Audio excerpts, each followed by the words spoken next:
Hey, it's TDA, and this is a guide to Mindustry. I'll be covering a couple of general tips followed by some suggestions on how to set up your base and some mistakes to avoid. Now, this is completely up to date for the new Serpolo campaign as well as the Ericare campaign, so hopefully this is going to be useful whichever you decide to play first. Speaking of which, Ericare is a more short and linear campaign, and this focuses a little bit more on actually attacking the enemy rather than just defense like Serpolo does for most of the levels. Now, the Serpolo campaign, on the other hand, especially if you're playing the new and improved version, then this is going to be a longer campaign that focuses a lot more on actual base building. You have a lot more room to build your bases. Both of these campaigns are a lot of fun, but I would personally recommend starting out with Ericare first, mostly because it's the most streamlined experience. The start of every level looks pretty much like this. You'll start out with a small base and your personal flying unit, and you'll want to start constructing your base. Sometimes there are some leftover buildings that you can use, but you can also just remove those and make your own base completely by yourself. Now you can look around and design your base while on pause, so that's the first thing that you should do. Just pause the game, everything will stop moving, but also you can still look around. You can open the map, everything like that, so you can kind of scout around, see what type of resources you have to work with, where the enemy is going to come from. All of that is very useful to do without actually the time ticking away, because that time ticking away is important, because after the timer goes down, if you're defending yourself, you will be finding yourself under attack, waves of enemy units will be coming in, and by that point you want to build as much as possible. Now, the real power of playing on pause is the fact that you can start designing your buildings. You can put down whatever you want and basically just design whatever you want to build first. Of course, nothing will actually be built while you do this, but that actually does help you make sure you have a nice little design before you commit to it and start building. If you make any mistakes while building, then obviously repairing those mistakes, unbuilding your building, destroying them, and then having to rebuild them will cost you precious amounts of time. In other levels, you will actually need to attack the enemy yourself, and that will look something, well, less extreme like this most likely, but there will be an enemy base that you need to take out that has its own defenses, and specifically what you're looking to do is trying to take down these cores. Every time you take down the core of an enemy, then that part of the base will be completely useless, and once you've destroyed all the cores of the enemy on a level, you will win that automatically. If you're just defending yourself, then all you need to do is sit out the amount of waves that are coming in. Usually there's a boss at the end, and then you win the game like that. Whatever type of level you're playing, you will want to start to build up your defense and your base at the same time, even if you're attacking, because the enemy will send in units to attack you, so units and turrets will still be important to stay alive. Now, as a general tip, you'll want to start looking at the map and doing two things. First of all, figure out where the enemy is coming from. In this case, if you're playing on Serpolo, you can actually tell that. You can just enable the spawn points and you can already see the entire map. Now, if you're playing on any Ericare, you will have the fog of war, so you will not be able to see the entire map from the get-go. So you'll need to do some exploring first. That is actually a very good reason to just load up the level, explore a bit, not actually trying to build anything, just explore, make sure you know where the enemies are roughly located so you can plan accordingly.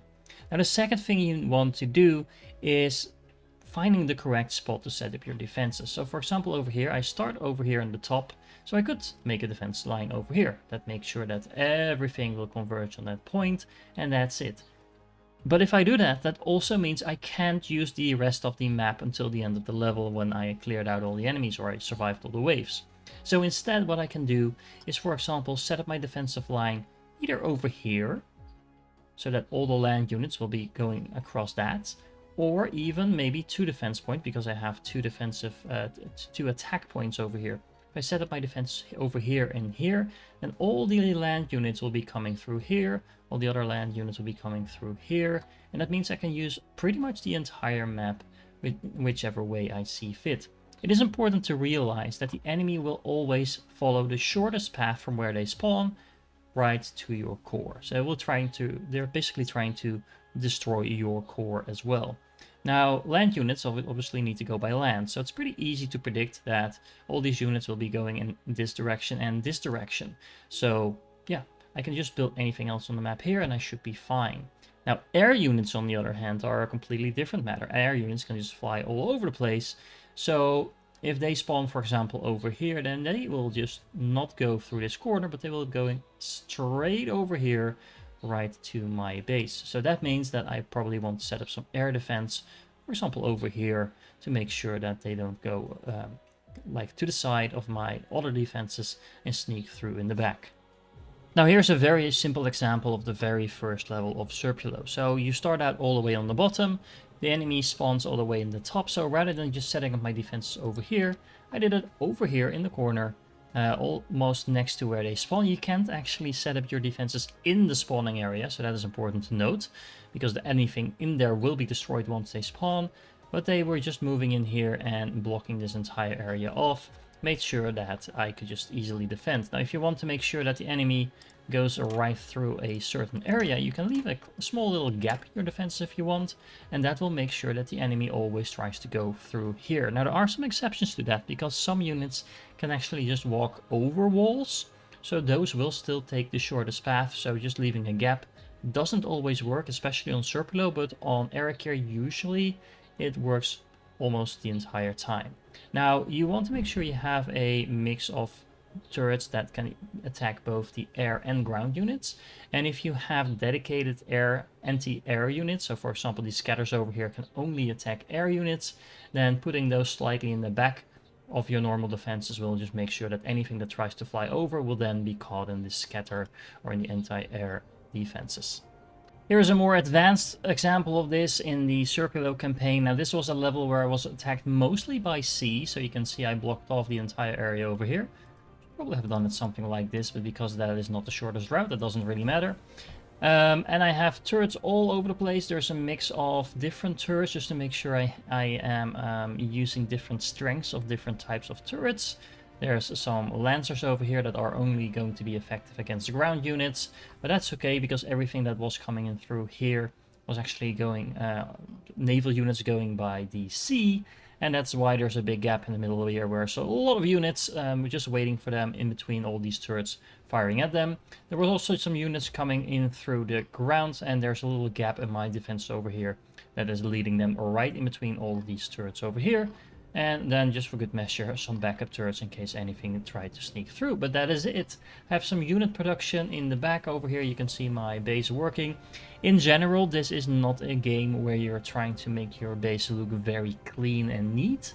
Mostly because the resource will be all over the place, and that kind of automatically leads you to some spaghetti builds where there's belts kind of like laying all over the place.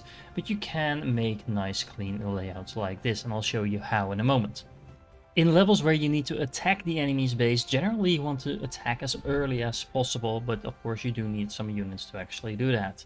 This means that you want to start building those units as early as possible and taking out bases before they start spewing out large amounts of high-level units at you in return. Offense is the best defense in these cases, although you still need some turrets to defend yourself. Now, as an example, in this base over here, there is a very highly defended core. I'm not necessarily trying to take that out very early on, but if you look at this base, there are several places where they're producing units, and especially, for example, here on the left, there are some production buildings over here that are going to be spewing units at my base, but this area is pretty undefended, so I could take a small group of units, take this out, and save myself a lot of incoming units without actually taking on the larger base. And then as you gather more and more units, you can clear more and more of this out, and then once you have your kind of ball of doom, you can send that in the direction of the enemy core and clear it out eventually.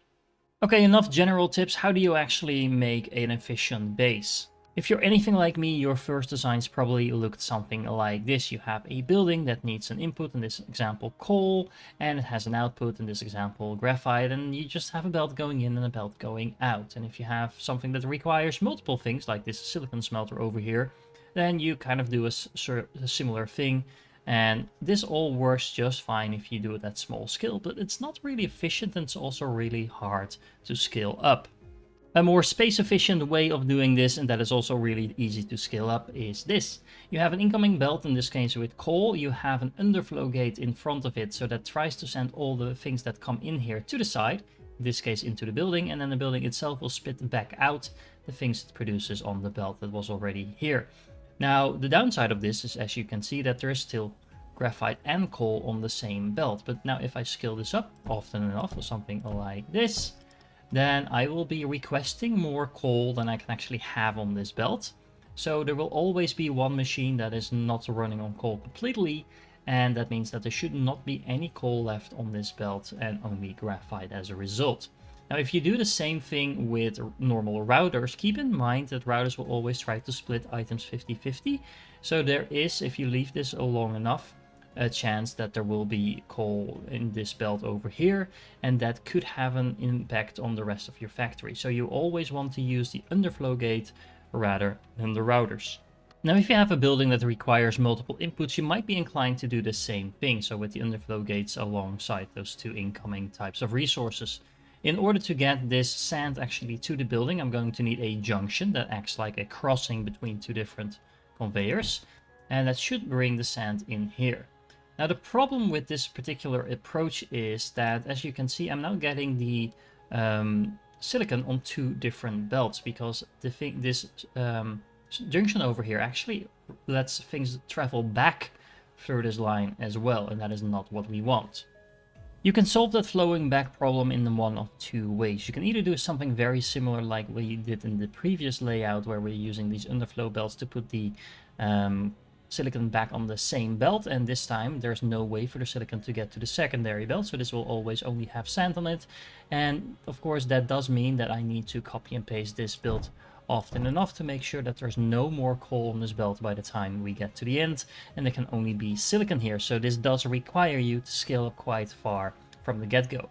Now, if you want to play it a little bit safer or keep your build a little bit smaller, you could do something like this. Instead of having the belt go right next to that building, you have a third belt that just serves as the output belt, and you have a little bit of distance between your incoming belts and your actual building. So you can see there's one spot over here. Now, you do need to make sure you make this kind of like checker pattern with junctions and underflow gates like this, because otherwise, as you can see, I ran into a problem over here.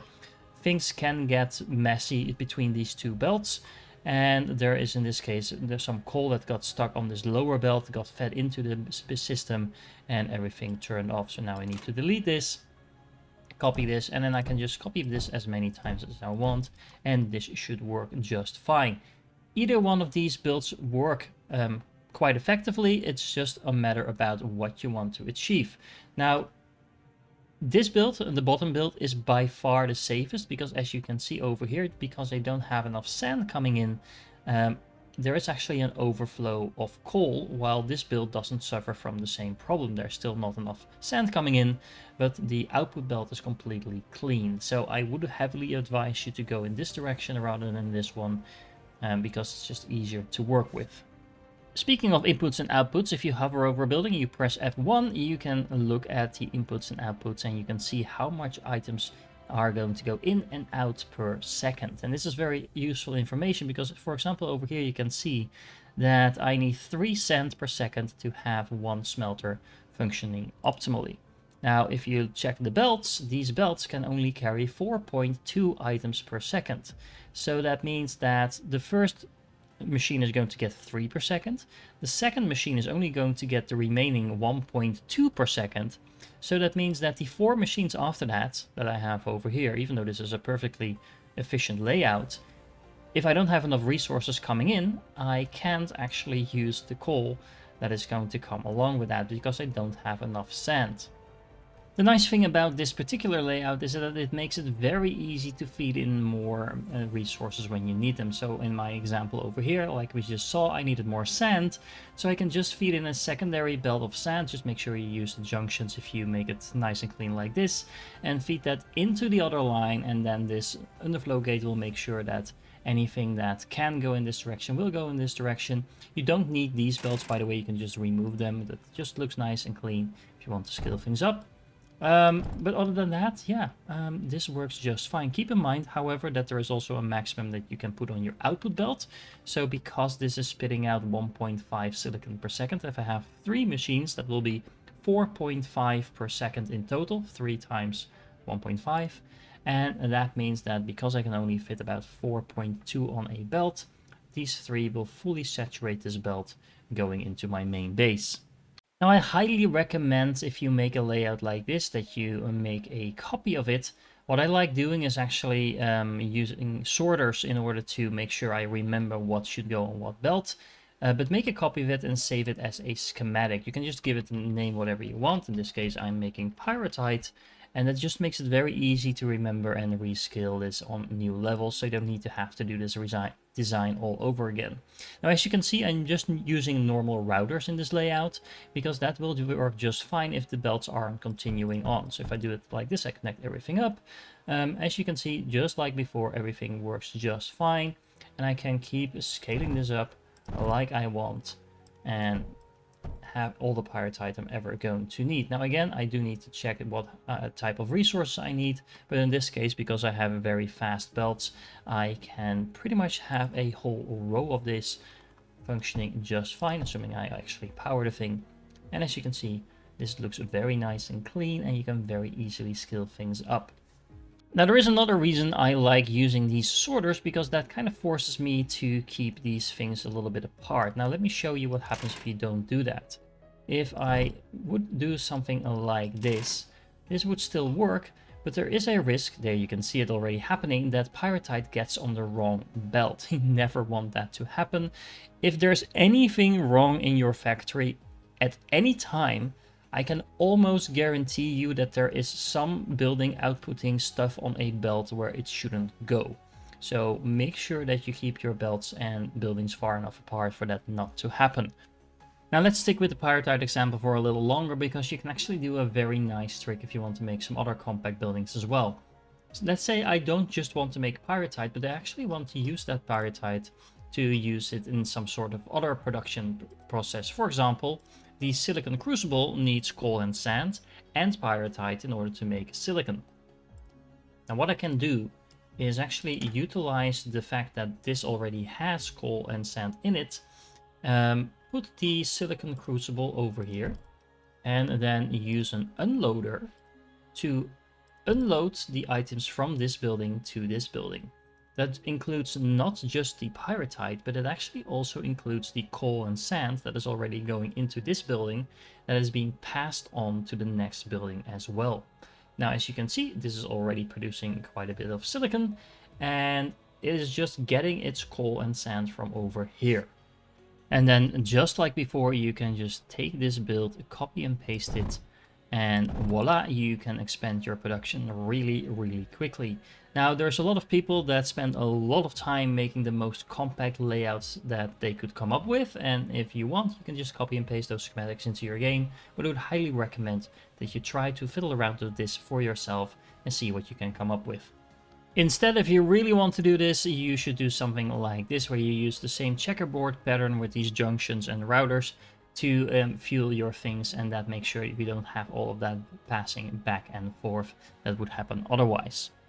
Of course, you can apply the same logic to buildings that do not output anything, for example turrets that just take in ammunition and take in the water for their boosting, for example, and that could look something like this. I like keeping my water in the front of the turrets, because if this takes a hit, that's not really a big of a problem, but you'd want to keep your ammunition out of the line of fire as much as possible.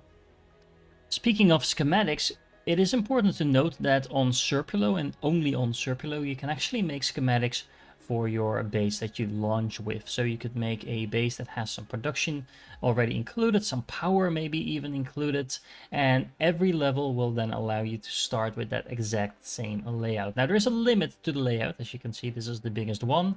It is 15 by 15 blocks, but yeah, you could make sure that you give yourself quite a bit of a boost at the early game by making sure you make a nice design that has all the basics in there. If you're playing the Arakir campaign, then your main unit cannot be attacked. It can also not die, so that is pretty straightforward. But on Serpilo, that is very much the case. Now, on Arakir, your main base is upgradable, and the bigger the base, the faster your building speed will become. So your main unit gets upgraded as a result of your core being upgraded. On Serpilo, however, it is very important early on to start building some of these green flying units. As you can see, once they come in, they help you construct your buildings, and those become that building becomes a lot faster. Now these are the polys. These are a tier 2 flying unit. The later units also help you out with constructing your buildings actually. But these things are plenty. If you have enough of them, your construction will fly by very easily, and these are pretty cheap to produce. The game comes with a pretty large technology tree, and there's a different tree for each campaign with different types of things you can unlock.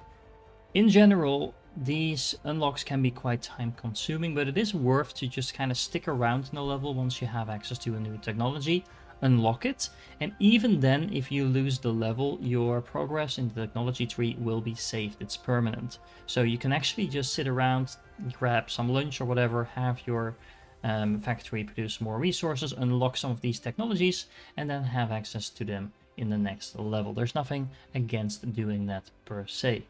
Speaking of technology, in the Serpulo campaign specifically, you will be able to unlock about halfway through the campaign the launch pad. Now what this does is allow you to transport resources between different zones.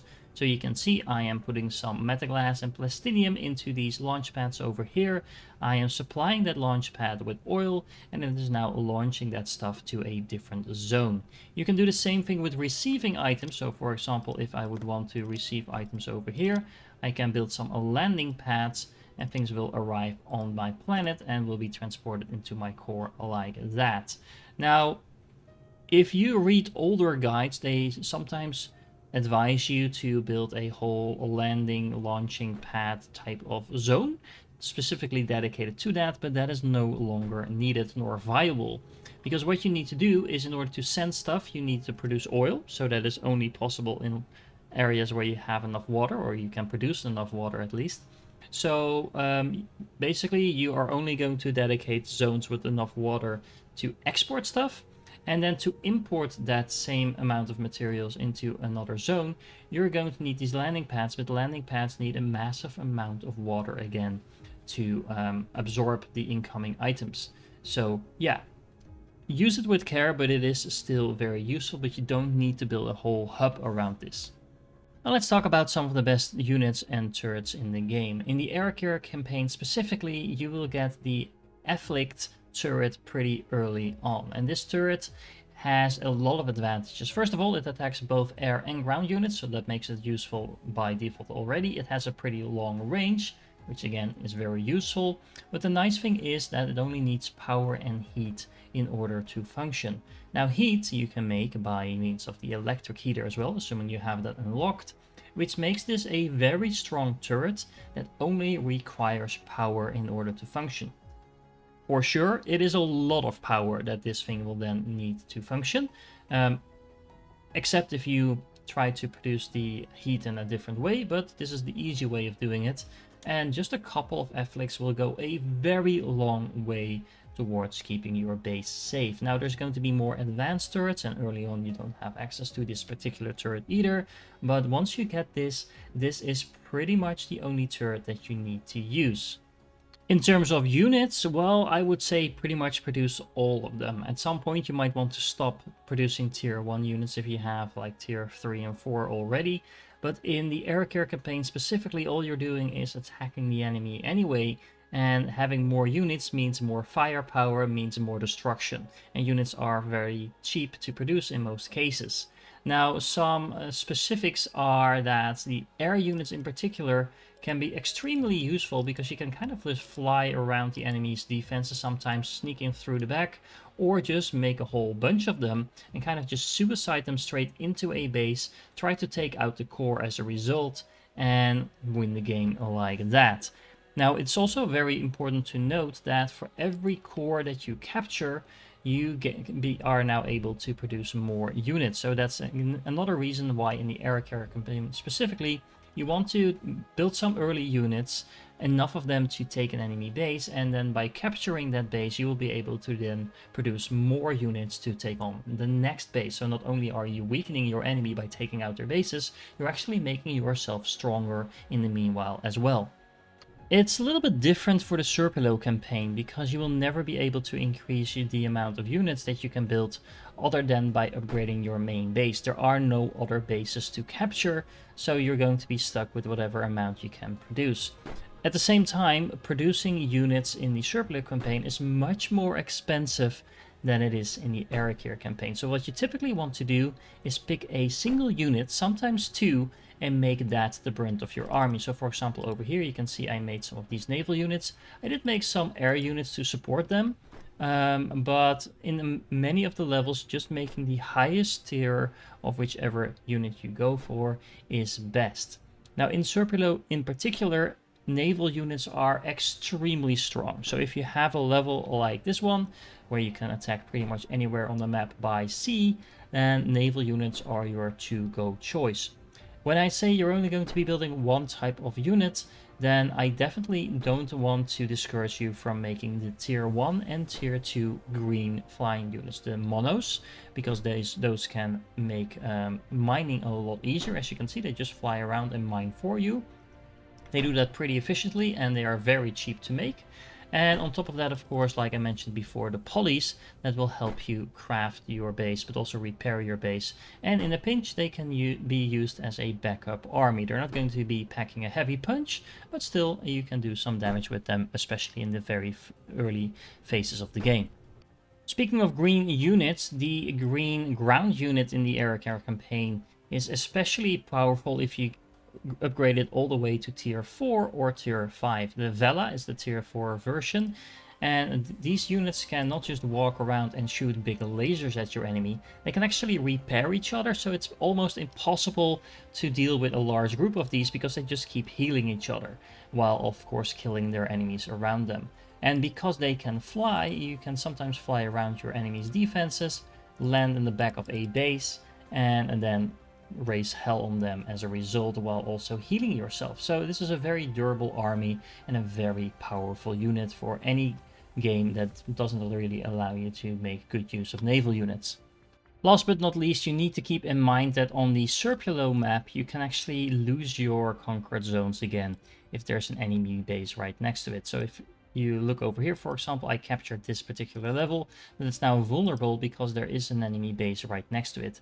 If I would capture this zone, I would be able to make sure that this one is safe, but of course this one might have other bases next to it. If I look around the map for a bit, sometimes there's a lot of these bases right next to each other, so this can be quite a bit of work to keep everything safe. Now if you go to a level, what the game will do is they will look at where the enemy spawns, draw a line between where it spawns and your base, and it will do a little bit of math. So it will check how much turrets you have, how much units you have, and therefore how much damage you can do to the enemies. But it'll also look at how much things like buildings and walls are between it and its path. Basically, building more walls and building more turrets, even if your zone is not currently under attack, will help keep it safe for invaders and hopefully keep it safe long enough for you to upgrade your defenses. And if you want to make sure a zone survives once it's actually under attack, just actually go into the zone, make sure you're manually defending it, and thereby keeping it. If you do lose a zone, it's not the end of the world. If you've been following my campaign, then you will see that I lost quite a few zones along the way, sometimes even without realizing it. But you can also always just go back and recapture it if you want to. Anyway, I hope you found this useful. If there's anything that I didn't cover in this guide that you have questions about, leave it in the comments and I will answer those questions when I get to it. I usually reply pretty quickly, so yeah, by all means, leave your questions right there.